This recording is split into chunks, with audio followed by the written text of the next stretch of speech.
El libro de Lamentaciones. Es un libro único en el Antiguo Testamento que contiene 5 poemas de un autor anónimo que sobrevivió y ahora está reflexionando sobre el asedio babilonio de Jerusalén y la destrucción y el exilio que le siguió. Recuerda la historia completa en el libro de Segunda de Reyes. La caída de Jerusalén y el exilio era la catástrofe más horrenda en la historia de Israel hasta este punto. Recuerda, Dios le había prometido la tierra a Abraham. Le había dado a David victoria para hacer a Jerusalén la capital de Israel, y de David provino el linaje real de los reyes. Tenías la presencia de Dios ahí en el templo, donde los sacerdotes mantenían los rituales de adoración de Israel. Después de 500 años de toda esta historia, en el verano del 587 a.C., la ciudad cayó en las manos de Babilonia. Todo fue aniquilado y destruido. Así que el libro de Lamentaciones es un recordatorio del dolor y la confusión de los israelitas que sobrevivieron a esta destrucción. Ahora, los poemas de lamento que se encuentran aquí no son únicos en la Biblia. Hay muchos de ellos en el libro de los Salmos. Y estos poemas bíblicos de lamento hacen varias cosas. Son una forma de protesta. Son una manera de llamar la atención de todos, incluyendo la atención de Dios, a las cosas horribles que suceden en este mundo y que no deben ser toleradas. Son una manera de procesar las emociones. Así que en estos poemas el pueblo de Dios ventila su enojo y desesperación por la ruina causada por el pecado y el egoísmo de las personas. Y estos poemas son un lugar para dar voz a la confusión. El sufrimiento nos hace cuestionarnos acerca del carácter y las promesas de Dios, y nada de esto se ve como algo malo en la Biblia. Todo lo contrario, estos poemas de lamento le dan una dignidad sagrada al sufrimiento humano. Así que estas palabras humanas de dolor, que son dirigidas a Dios, se han convertido en parte de la palabra de Dios para su pueblo. El diseño de estos 5 poemas es muy intencional. Es parte del mensaje del libro. Los capítulos del 1 al 4 se conocen como acrósticos, que significa poemas alfabéticos. Cada verso poético inicia con una letra nueva del alfabeto hebreo, que está conformado por 22 letras.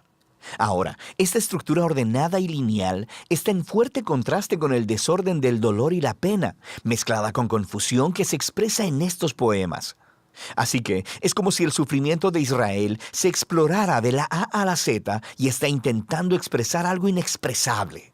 Los capítulos del 1 al 2 tienen un verso por letra cada uno, lo que les da un diseño bastante similar, pero los temas son muy diferentes. Así que el capítulo 1 se enfoca en el dolor y la vergüenza de una figura llamada Señora Sión. El poeta personifica a la ciudad de Jerusalén como una viuda, también llamada hija de Sión. Y ella se sienta sola. Está angustiada por sus seres queridos, devastada. Nadie viene a consolarla. Es una metáfora muy poderosa. Y luego habla la señora Sión. Ella clama al Señor para que le ponga atención a su destino. Y a través de esta imagen, el poeta está mostrando que la destrucción de la ciudad trajo un nivel de trauma psicológico en los israelitas que solo puede ser expresado como la experiencia de un funeral y la muerte de un ser amado. El capítulo 2 se enfoca en la caída de Jerusalén y cómo ésta fue consecuencia del pecado de Israel y fue producida por la ira de Dios, la cual es una palabra clave en este poema. Es importante recordar que en la Biblia, la ira de Dios no es un enojo espontáneo y volátil. Los poetas y profetas bíblicos utilizan esta palabra para hablar de la justicia de Dios. Israel había entrado en un acuerdo de pacto con Dios, y durante siglos habían estado violándolo al adorar a otros dioses, perpetrando la injusticia y oprimiendo al pobre. Y sí, Dios es lento para airarse, pero Él eventualmente se aira por la maldad humana, y Él traerá su justo enojo en la forma de un castigo. En el caso de Jerusalén, esto implicó permitir que Babilonia viniera y conquistara la ciudad. Así que este poema está reconociendo que la ira de Dios está justificada. Pero esto no impide que el poeta se lamente y le pida a Dios que muestre compasión una vez más. El capítulo 3 rompe este patrón de diseño al tener 3 versos por letra, así que es el poema más largo del libro. Y la voz que se escucha es la de un hombre solitario hablando desde su sufrimiento y dolor como representante de todo el pueblo. Y lo interesante es que este capítulo está lleno de lenguaje tomado de otras partes del Antiguo Testamento, de los lamentos de Job y de otros salmos de lamento importantes, e incluso de los poemas del siervo sufriente en Isaías. Y el poeta ve su dificultad como una clase de justicia de Dios, como dice el capítulo 2. Pero, paradójicamente, esto le da esperanza al poeta y lo lleva a ofrecer las únicas palabras de esperanza en todo el libro. El gran amor del Señor nunca se acaba y su compasión jamás se agota. Cada mañana se renuevan sus bondades, muy grande es su fidelidad. Por tanto, digo, el Señor es todo lo que tengo, en Él esperaré. El poeta razona que si Dios es lo suficientemente consistente para traer su justicia sobre la maldad humana, entonces Él también será consistente con su promesa de pacto de no permitir que la maldad tenga la última palabra. Así que para este poeta, el juicio de Dios es el semillero de esperanza para el futuro. El capítulo 4 regresa a la misma estructura alfabética de los capítulos 1 y 2, y es una vívida y perturbadora descripción del asedio por 2 años en Jerusalén. Y contrasta cómo las cosas solían ser en Jerusalén del pasado y lo terribles que se han convertido durante el asedio. Los niños solían reír y jugar en las calles, pero ahora mendigan comida. Los ricos solían comer manjares lujosos, pero ahora comen lo que sea que puedan encontrar en el polvo. Y los líderes reales solían estar llenos de esplendor, pero ahora están hambrientos, sucios e irreconocibles. Y el rey ungido del linaje de David ha sido capturado y arrestado.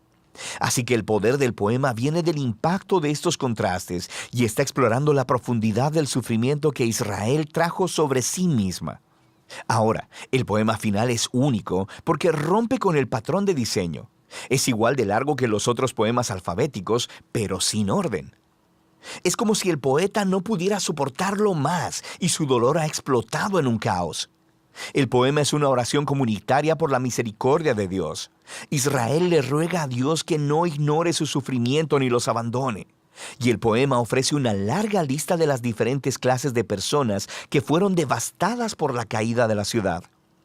Ellos le piden a Dios que no se olvide de estas personas y se lamentan en nombre de otros, dándole voz a su dolor.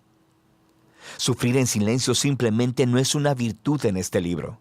No se le pide al pueblo de Dios que niegue sus emociones, sino que alcen la voz de protesta para expresar sus sentimientos y derramarlos delante de Dios. El libro termina con algo parecido a una paradoja. El poeta reconoce que Dios es el Rey eterno del mundo, pero también que las circunstancias los hacen sentir como si Dios no estuviera por ningún lado. Así que las palabras finales del libro dejan esta tensión completamente sin resolver y pregunta, ¿a no ser que nos hayas desechado totalmente?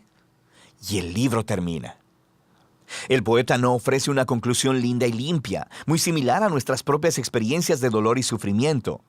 La historia de la Biblia no termina aquí, pero este importante libro nos muestra cómo el lamento, la oración y el dolor son una parte crucial del camino de fe del pueblo de Dios en un mundo quebrantado.